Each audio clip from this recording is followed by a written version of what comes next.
September 21st, 2020, Coral Gables, Florida.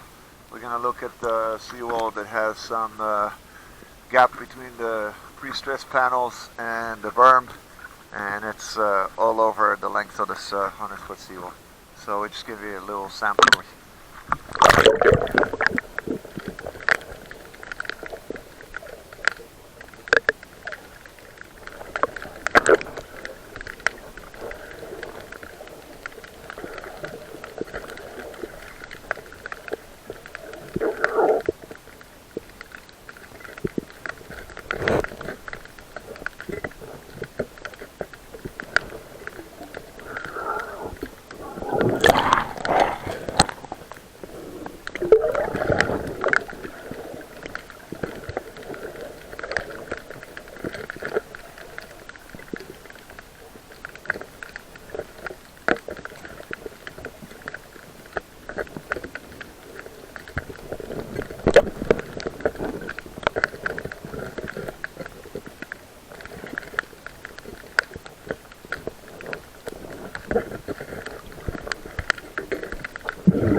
This type of gap on the concrete panel tunnel groove seawall will cause soil loss on the upland side, and will also eventually cause structural damage to the wall if the panels are not supported by the berm but are held by the cap.